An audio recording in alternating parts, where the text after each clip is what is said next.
I think it's going to be exciting. It'll be nice to have actually a championship battle between two different teams. As long as we don't get like a 2018 where Red Bull are like Good till the they're, mid-season, and then yeah, they're ahead. They're ahead until like halfway through, and then they just drop off the pace completely, and Mercedes just go ahead and dominate again. But we'll have to wait and see. I think it's gonna be quite interesting. A lot more interesting than last year. yeah, fingers crossed. I was quite not annoyed but salty after the race because I think it would have been so much better if Verstappen had won because although it's very close. By saying it's going to be a close season and then Hamilton still wins the first race, it's a bit like, well, is it going to be a close season? But no, I think that was a very exciting first race. Bahrain should always be the first race in the calendar, in my opinion. Australia is not a good good season opener. It's only good because everyone's hyped about it because everyone's back. See, that's where I'm going to disagree with you a little bit there. I reckon that Verstappen would have won the race by quite a distance if the opening race was Australia. Yeah, I definitely agree, but for the action-wise, Yeah. it would have been nowhere near as exciting because I'm sure, like, when was it? I think it was like 2019. There was like one overtake after the first lap. I'm not like I prefer to see an exciting race like this than just have Verstappen lead from start to finish. Yeah. But yes, anyway, on to Imola predictions. Go on, Bella, you start because you've got yours ready there. Let's do pole. Who's gonna get pole? First, second, third, and then like someone who's gonna have a really good race. And we can do prediction of star or not if you want as well. Okay, so Verstappen pole, Verstappen win, Hamilton second, Ricardo or Norris third. I love how you're just saying a McLaren third. We'll take that though. I just think the car's going to go well then. I don't know which driver's going to get the better race or better luck, but I just feel that the McLaren is a car that's capable of getting a good result there if it goes the right way. And then who's going to be your star or not? Star will be Verstappen. Nar will be. Let's just irritate Brenda a bit and go Leclerc. Ouch. All right. Well, I've just changed my prediction quite a lot. Go on then, Brenda, you go. I think Verstappen pole, and then it'll be a Verham bot podium. Um, In that order. in that order. Okay. I'd like to see Perez up there as well, to be honest. I think my star will probably be Perez after what he did in Bahrain. I think he's going to be up there fighting with Mercedes, which will be nice to see. Definitely deserves that seat after his mega 2020. I think it was a little bit sort of tinged by the fact that he was in a Racing Point, and with their controversy at the start of the season. Had he not been in that car, it might have been a bit different. People would have seen his season as a bit more impressive than what it was. But and the fact he missed 2 races with COVID and had a podium taken away from him at Bahrain with an engine failure, and then another good result at Abu Dhabi taken away with an engine failure. Yeah, exactly. So I think he's 100% worthy of that second Red Bull seat as long as he doesn't get messed up by Red Bull. You know what? Actually, screw it. I'll say Verstappen, Hamilton, Perez. I'm gonna go. Okay. That's my prediction. I think Perez is quicker than Bottas. I think he'll be fast enough to stay ahead, but I don't think he'll be quite on the level of Max. I think he'll be just a little bit further back and not really able to challenge the Mercedes of Hamilton. My star, I think, again will probably be Tsunoda. I think he's going to do a cracking job, and I hope he does. And my nah. Um. Uh. I'm gonna go with Ricardo. You know, because he got a podium there last season. So if he doesn't this time, you know, it's step backwards. Yeah, I agree with that. It's just like Monza. He got the win there 2 seasons ago for Leclerc. So if he doesn't get the win in Monza, it's a nah race again. Um. I don't know. I don't know about a nah. I think it has to be Mazepin, doesn't it? Yeah, Well, but is that I've got such a another nah prediction that too it's for him. In a I bit. know. I know it's quite an easy choice, but it's Mazepin.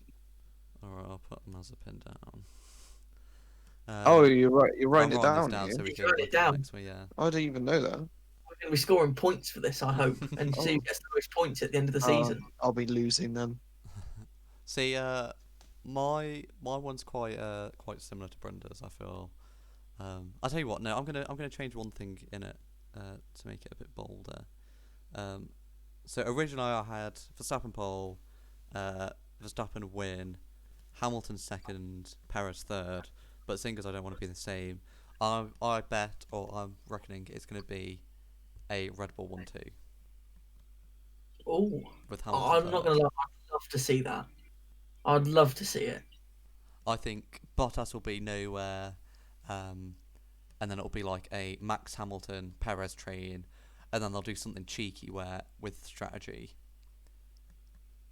And then my star's going to be Yuki's. Oh, go on. Sorry, no, you carry on. My star's going to be Yuki because I feel like he's going to be absolutely amazing. He's done like, I know he's not raced around there, but he did practice in the old Alfa Tauri around there, or what was it? Was it the Toro Rosso that he did in an Alfa Tauri livery? Yeah. But I think he impressed me so much. I think, although saying that it is qualifying based, isn't it? So yeah. Yeah, No, but he showed that he had the pace for a quali. It's just that he obviously those medium tyres didn't work for him in Q2. So yeah. So I'm gonna Yuki for star, and then Nar. Oh, that's a difficult one. Oh.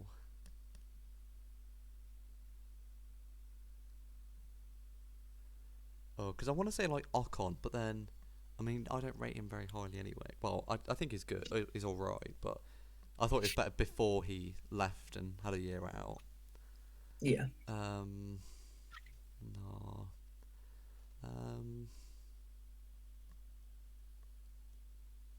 I'm gonna go with Vettel again. I think he's gonna have another tough weekend. okay.